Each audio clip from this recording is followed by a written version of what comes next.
Kita mestinya merenung tentang apa yang kita lakukan.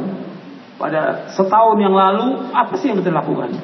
Apa yang sudah kita pelajari, apa yang kita amalkan, dan bagaimana perbuatan dosa yang kita lakukan. Kita taubat atau tidak.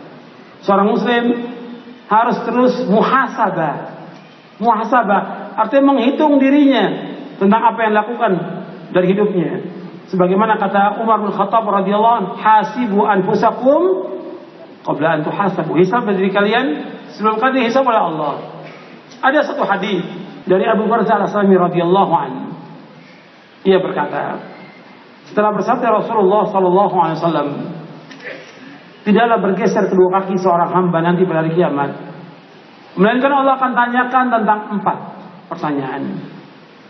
Yang pertama, Allah akan tanyakan tentang umurnya, dihabiskan untuk apa. Yang kedua, tentang ilmunya, diamalkan atau tidak. Yang ketiga, tentang harta, dari mana dia peroleh dan kemana dihabiskan. Dan yang keempat, capeknya, lelahnya, letihnya untuk apa. Hadis ini diriwayatkan oleh Imam At-Tirmidzi, dan Tirmidzi kalau hadis ini hasan sahih. Diriwayatkan juga oleh Imam Ad-Darimi dan disahihkan juga oleh Syekh Al-Albani rahimahullah dalam kitabnya Silsilah Hadits As-Shahihah. Anda perhatikan di sini. Nabi SAW menyebutkan dalam hadis ini ada 4 pertanyaan. Ini untuk semua, untuk saya dan untuk antum semuanya. Bahwa tidak bergeser kedua kaki seorang hamba, maka akan ditanyakan 4 pertanyaan. Kalau disebutkan 4, bukan sebagai pembatas 4. Banyak pertanyaan yang akan ditanya. Yang asas sekali, yang asas masalah tauhid kepada Allah akan ditanya.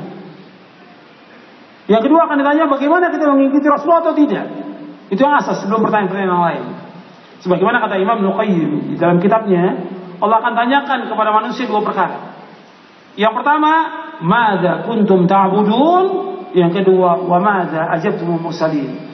Yang pertama, bagaimana kalian beribadah kepada Allah? Yang kedua, bagaimana kalian menyambut seruannya para rasul? Arti yang pertama, bagaimana kalian mentauhidkan Allah? Yang kedua, bagaimana kalian, apakah kalian mengikuti Rasul atau tidak? Yang akan ditanya. Nah, kemudian ditambah lagi dengan pertanyaan yang lain. Di antaranya 4 pertanyaan ini sebagai renungan.